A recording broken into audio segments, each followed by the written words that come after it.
Since Avengers Endgame has been released on DVD, might as well get my review from The Avengers. And I like this movie. This movie is an iconic film. It's what the movie industry needed, it's what Marvel needed. This film took place at a time where superhero movies weren't really as popular as they were today. They were getting popular. They weren't really at that stage.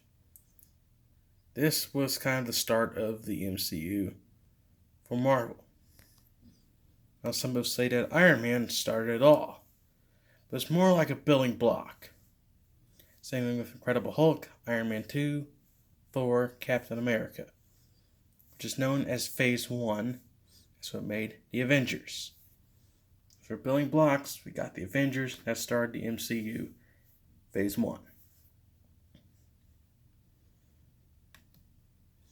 The film stars Robert Downey Jr. as Iron Man, Chris Evans as Captain America, he also played Human Torch in the Fantastic Four movies, Chris Hemsworth as Thor, Tom Hiddleston as Loki, Samuel Jackson as Nick Fury, Scarlett Johansson as the Black Widow, Mark Ruffalo playing Hulk, replaced Edward Norton. Norton did not want to be in the movie because he wanted the Hulk to have more diversity. So the plot's about the Avengers have to save the world from an impending doom. The main film is Loki, and what he has is the Tesseract. The Tesseract is used to destroy worlds. It's an infinity stone. He calls upon a bunch of Chitauri aliens to defeat the Avengers. This movie opens up, we're at a SHIELD command base. Dr. Selvig and Nick Fury are examining the Tesseract, trying to find out what it can do. It eventually opens a portal, and Loki comes out of that portal. So he attacks the command base. He takes captive of Dr. Selvig and Hawkeye, and he takes the Tesseract because he needs it. He's apparently working for some higher power, and they want the Tesseract, and he's got to deliver it to him. Nick Fury tries to chase him down, and he fails. So Nick Fury has no other option here. He's dealing with a situation that he can't do alone, and he needs to bring together a group of individuals that have special powers that can deal with these situations. He starts the Avengers Initiative. It brings together Iron Man, Captain America, Hulk, Thor, and Black Widow.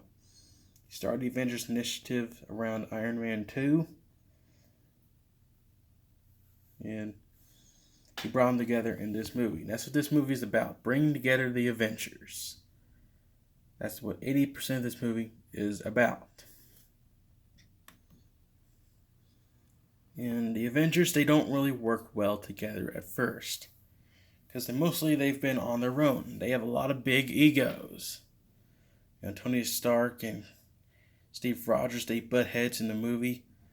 You have a scene where Captain America, Iron Man, and Thor are fighting in the woods. You have Hulk and Thor, they go at it. Then we have a meeting of the minds in a meeting room. All members of the Avengers are arguing about how to deal with the Tesseract and Loki. This movie is all about bringing the Avengers together. They will have to learn to come together, because they eventually capture Loki. But Loki, he's the god of mischief. Alright, they have him locked up in a containment center on a SHIELD helicarrier. But he's smart. He has his men track him there. They attack the helicarrier. He eventually escapes and kills Coulson, which is Nick Fury's best friends. And the news breaks. The Avengers are sad. They lost a member. Line of duty. They lost a soldier. Coulson meant a lot to SHIELD. Nick Fury told them the story that they needed to come together, or else there's going to be more people that are going to die. So the ending fight scene takes place in New York City. Loki takes the Tesseract to Stark Tower. He opens up a portal. The Chitauri come out, and they're just destroying New York City. It's becoming ground zero. So the Avengers, they have to band together. They take out the Shatar. You have Hulk destroying one of the Shatari ships. You have Iron Man, Black Widow, Hawkeye, Captain America. They're all fighting the aliens that are on the ground. And this is a pretty cool finale to the Avengers. I enjoyed the battle scene that they have here, seeing all these iconic characters, fighting the bad guys, saving the world. They eventually defeat Loki. They destroy the wormhole. They stand tall as heroes. The entire world thanks them. They go on their separate ways, and Thor takes Loki back to Asgard. At the end of the movie, we see Thanos, the end-credit scene. What Marvel's done here is they've done end-credit scenes, which hasn't really been done a whole lot before. Most people watch a movie, they leave after the credits. You miss things like this. If you miss the end credit scene, the film's a different movie than if you did see it. I didn't see the Avengers end credit scene until years later. So if you saw it, it's a different movie. And it opens up the door to a whole new world, which opens the door to the Marvel Cinematic Universe.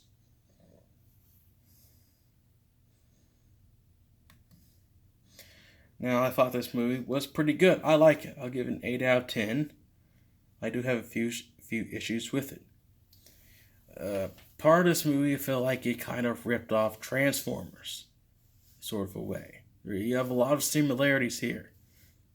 I don't know if they're coincidences. They can't be. They're too similar. They're blatant. They both have cubes as MacGuffins. They both have portals and a city being destroyed and giant alien spaceships. A group of heroes have to come together and destroy the evil that's tearing apart the city. Find these two movies being very, very similar. Take a look for yourself. But my main issue with this movie is Loki. He was the villain.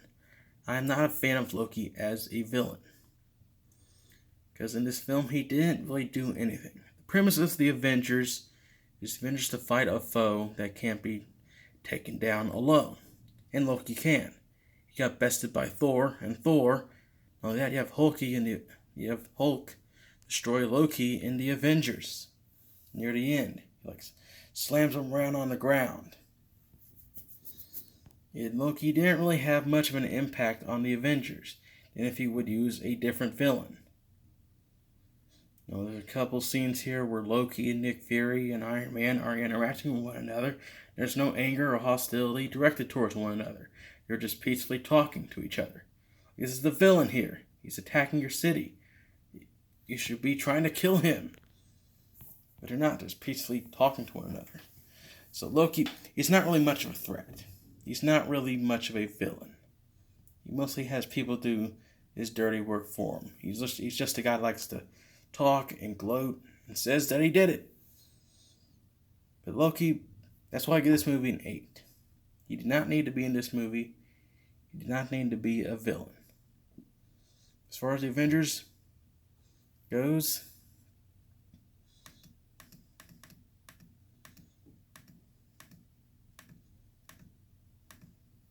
I like it. 8 out of 10. It's what the movie world needed. It's what Marvel needed. And it opened the door to the Marvel Cinematic Universe. So Avengers did a pretty good job. 8 out of 10.